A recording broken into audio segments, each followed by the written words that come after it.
మనం రెగ్యులర్‌గా 7 days loan యాప్‌లో లోన్ తీసుకొని ఇబ్బంది పడుతున్న వాళ్ళని ఏ విధంగా కాపాడాలి? వాళ్ళ కాంటాక్ట్ లిస్ట్‌లో వాళ్ళకి మార్పుడు ఫోటోస్ వెళ్ళకుండా ఏ విధమైన జాగ్రత్తలు తీసుకోవాలి? వాళ్ళ ఫోన్‌లో ఏమేమి సెట్టింగ్స్ చేసుకోవాలి? ప్రైవేట్‌గా గానీ, అఫీషియల్‌గా గానీ ఎట్లాంటి కంప్లెయింట్స్ ద్వారా మనం వెళ్ళాల్సి ఉంటుంది? మన కాంటాక్ట్ లిస్ట్‌లో వాళ్ళకి మార్పుడు ఫోటోస్ వెళ్ళకుండా చేసుకోవడంతో పాటు, మన కాంటాక్ట్ లిస్ట్‌లో ఉన్న వాళ్ళ యొక్క వాట్సాప్ డీపీలు గూడా డౌన్‌లోడ్ చేసి మార్పు చేయకుండా ఏ విధంగా కాపాడాలి? కాపాడుకోవాలి అనేది రెగ్యులర్‌గా మనం మన ఛానెల్‌లో మాట్లాడుకుంటా ఉంటాము. ఎవరైనా ఎట్లాంటి ప్రాసెస్‌లోకి వెళ్ళాలి అనేది తెలుసుకోవడం కోసం మన ఛానెల్‌ని ఒకసారి చూడండి. ప్రీవియస్‌గా అప్‌లోడ్ చేసిన వీడియోస్ చూడండి. ఈ వీడియో యొక్క ఉద్దేశ్యం మన ద్వారా బయటపడ్డ మన సబ్‌స్క్రైబరు ఆయన భావాల్ని, ఆయన ఏ విధంగా సఫర్ అయ్యారు ఈ యాప్స్‌లో, మనకి కాల్ చేసిన తర్వాత ఏ ప్రాసెస్‌లో వెళ్లారు, ఎంత టైంలో ఆయన సేఫ్‌గా ఉన్నారు, ఆయన కాంటాక్ట్ లిస్ట్‌లోకి కాల్స్ వెళ్ళాయా లేదా, ఎవరికైనా మార్పుడు ఫోటోస్ వెళ్ళాయా లేదా అనేది ఆయన సొంత మాటల్లో నేను చెప్తాను బ్రదర్ అని చెప్పి ఆయన కాల్ చేశారు. నా కాల్‌ని రికార్డ్ చేసుకున్నాను అని చెప్పారు. ఆ కాల్ రికార్డ్‌ని ఒకసారి మీకు వినిపిస్తాను. మీరు వినండి. విన్నారు అంటే అసలు మనం ఏ విధంగా సేఫ్ అవ్వచ్చు అనేది మీకు కూడా ఒక క్లారిటీ వస్తుంది. ఇట్లాంటి లోన్ యాప్స్‌లో మనం లోన్ తీసుకొని ఉంటే లోన్ కట్టకుండా మనం ఎటువంటి జాగ్రత్తల ద్వారా వెళ్ళాలి అనేది ప్రీవియస్ వీడియోస్‌లో చెప్పాను అని చెప్పాను.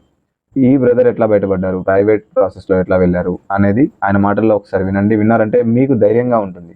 మన ద్వారా సేఫ్‌గా ఉండొచ్చు అనే ఆలోచన. ఇట్లాంటి వీడియోస్ చాలా ఉన్నాయి కాల్ రికార్డ్స్. అవి కూడా వినండి. ఇది కూడా ఒకటి అందులో అని గుర్తుంచుకోండి. మీలో ఎవరైనా కొత్తగా మన ఛానెల్‌ని చూస్తున్నట్లయితే సబ్స్క్రైబ్ చేసుకొని లైక్ కూడా చేయండి ఈ వీడియోని. లైక్ చేయడం వల్ల ఈ వీడియో ఇంకా ముందుకెళ్ళి ఇట్లా లోన్ యాప్స్‌లో ఇరుక్కున్న వాళ్ళు ఎవరైనా ఉంటే వాళ్ళని బయటికి తీసుకురావడానికి, వాళ్ళకి ధైర్యం ఇవ్వడానికి ఉపయోగపడుతుంది అని గుర్తుంచుకొని సబ్స్క్రైబ్ చేసుకోవడానికి అండ్ ఈ వీడియోని లైక్ చేయడానికి ట్రై చేయండి. ఇప్పుడు ఒకసారి ఆ బ్రదర్ మాట్లాడిన మాటలు మీరు వింటే మీకు కొంచెం ధైర్యంగా ఉంటుంది. ఈ యాప్స్‌లో లోన్ కట్టకపోయినా మనం బాధపడాల్సిన పని లేదు. సేఫ్ అవ్వచ్చు. పెద్ద పెద్ద నిర్ణయాలు సూసైడ్ చేసుకోవటాలు, ఇంట్లోంచి వెళ్ళిపోవటాలు ఇట్లాంటివి చేయాల్సిన పని లేదు అని మీకు ధైర్యంగా ఉంటుందని గుర్తుంచుకోండి. హలో హలో హలో అన్న, చెప్పండి ప్రాబ్లం ఏంటన్నా? అన్న అదే సిమ్ మనం తీసాం కదా రోజు ఆ, అదే ఒక్కసారి మీరు నాకు వాట్సాప్లో డీటెయిల్స్ పంపిన నెంబర్ చెప్పండి అన్న. 90 నా 90 6322 6323 అదే కదన్నా. ఒక్క నిమిషం అన్న.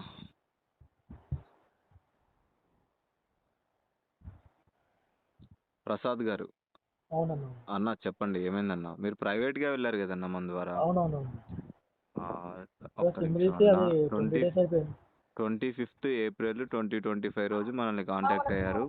అవునన్నా. ఆ స్కోర్ క్లైమ్లో 2 ప్రొడక్ట్స్లో తీసుకున్నారు. అవునన్నా. ఐ పాకెట్ ఒకటి, ఐడియల్ లోన్ పాకెట్ ఒకటి. టోటల్ లోన్ అమౌంట్ 8,000 ఉండేది మీది. అవునన్నా. ఆ, మీరు అదే రోజు ప్రాసెస్కి వెళ్ళారు. ఏమైందన్న చెప్పండి అన్న.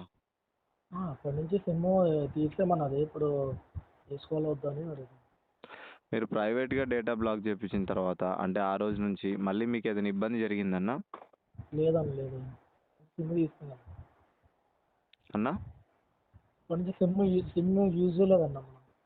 అట్లా కదన్న, మీ వాళ్ళకి వెళ్తే మీకు చెప్తారు కదా మీ గురించి. ఎవరికైనా ఏం మీ రాలే అన్న, ఏం రాలే. మీ ఎవరికి ఏం గురించి రాలే. ఎవరికైనా ఫొటోస్ కానీ కాల్స్ కానీ మీ గురించి న్యూడ్ ఫొటోస్ కానీ అట్లాంటివి ఏమైనా వెళ్ళాయన్నా? ఏం లేవన్న. అప్పుడు మీ కాంటాక్ట్ లిస్ట్లో ఎన్ని నెంబర్లు ఉండేయన్నా? అదే 800+ ఉన్నాయన్న. 800+ ఉన్నాయి. 8,000 లోన్ తీసుకున్నారు. మనం ప్రైవేట్ ప్రాసెస్లో వెళ్ళిన తర్వాత మళ్ళీ మీకు ఎవరికి కాల్స్ కానీ మెసేజెస్ కానీ వెళ్ళలేదు. అవును. లోన్ ఏమైనా కట్టారన్నా మీరు మళ్ళీ? కట్టలేము. లోన్ కట్టలేదు, కాల్స్ కూడా ఎవరికి వెళ్ళలేదు. ఇప్పుడు ఈరోజు డేటు 20 మే 20 మే. చెప్పండి అన్న, ఇప్పుడు ఏ డౌట్తో కాల్ చేశారన్న? అదే మీరు 10 డేస్ తర్వాత తీసుకున్నారు. ఇప్పుడు 20 డేస్ అయింది కదా, సిమ్ వేసుకోవచ్చాలి. వాడుకోండి అన్న, ఇబ్బంది ఏం లేదు. మీరు 15 డేస్కి వేసుకోవాల్సింది, ప్రాబ్లం ఏమి ఉండకపోవు. ఆ 15 డేస్ ఎందుకు ఆపమని చెప్తానంటే మధ్యలో ఉన్న ఏజెంట్స్ ఉంటారు కదన్న, వాడు కూడా 1,000 2,000 వస్తాయని బ్లాక్మెయిల్ చేద్దామని చూస్తాడు.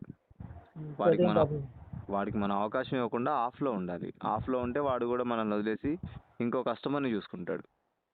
ఇప్పుడైతే ప్రాబ్లం లేదు కదా. ప్రాబ్లం లేదన్న, మీకు ఈ పాటికి ప్రాబ్లం ఉంటే తెలిసిపోవాలి కదా. అవును. ఓకేనా, ఇబ్బంది ఏం లేదు కదన్న మీకైతే. నాకేం ప్రాబ్లం. సిమ్ వేసుకుని మామూలుగా మన వాట్సాప్ ట్రూకాలర్ అన్ని డౌన్లోడ్ చేసుకోవచ్చు.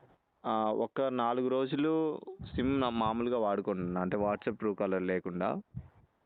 ఆ తర్వాత వాట్సాప్ ట్రూ కాలర్ ఇవన్నీ యూజ్ చేసుకోండి, ఇబ్బంది ఏమీ ఉండదు. ఓకే అన్న, ఈ ప్రైవేట్ ప్రాసెస్ వల్ల ఉపయోగం ఉందంటారా? ఉందన్న, చాలా. ఏంటన్నా డల్గా మాట్లాడుతున్నారు, ఏమైనా ఇబ్బంది ఉందా? అంటే ఇంట్లో ఉన్నా అందుకని. ఆహా, ఓకే ఓకే అన్న.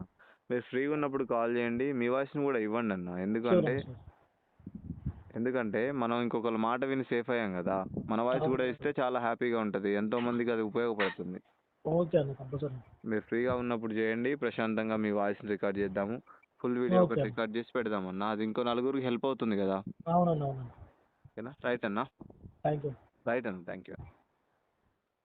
బ్రదర్, మన సబ్స్క్రైబర్ మన ద్వారా ఈ 7 days లోన్ యాప్ నుంచి బయటపడ్డ మన సబ్స్క్రైబర్ కాల్ చేసి ఆయన వాయిస్ని మనకి ఇచ్చారు. మనం చెప్పిన ప్రాసెస్లలో మనం ఇచ్చే 3 ఆప్షన్స్లలో అవి ఆయన థర్డ్ ఆప్షన్ని సెలెక్ట్ చేసుకున్నారు. అంటే నేను ప్రైవేట్గా చేస్తాను ఏది చేసినా సరే అని థర్డ్ ఆప్షన్ని సెలెక్ట్ చేసుకొని 20 daysకి కాల్ చేశారు ఆయన వాయిస్ ఇవ్వడానికి. ఆయన మన ప్రాసెస్ ద్వారా వెళ్ళి సేఫ్గా ఉండి ఆయన సంతోషాన్ని మనతో వ్యక్తపరుచుకున్నారు. మీలో కూడా ఎవరైనా 7 days లోన్ యాప్లో ఇరుక్కొని ఉంటే దయచేసి లోన్ కడదాము అన్న ఆలోచన పూర్తిగా మానేయండి. ఆయన చెప్పారు, విన్నారో లేదో మీరు, నేను లోన్ కట్టానన్నా అయినా సరే మళ్ళీ నన్ను బ్లాక్మెయిల్ చేశారు అని చెప్పారు. మీరు మన ఛానల్లో ప్రీవియస్ కాల్స్ విన్నా సరే ప్రతి ఒక్కళ్ళు మ్యాక్సిమం అదే చెప్తారు. ఎందుకంటే లోన్ కట్టడం వల్ల ఉపయోగం లేదు, లోన్ కడదాము అన్న ఆలోచన పూర్తిగా మానేయండి.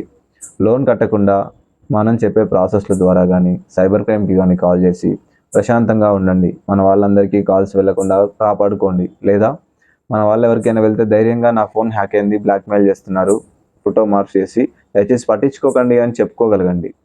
అంతే తప్ప పెద్ద పెద్ద నిర్ణయాలు అయితే తీసుకోవద్దు. మనకి సైబర్ క్రైమ్ డిపార్ట్మెంట్ ఉంది, కొన్ని ప్రైవేట్ ప్రాసెస్లు కూడా ఉన్నాయి. మీరు ఎవరు టెన్షన్ పడాల్సిన అవసరం లేదు.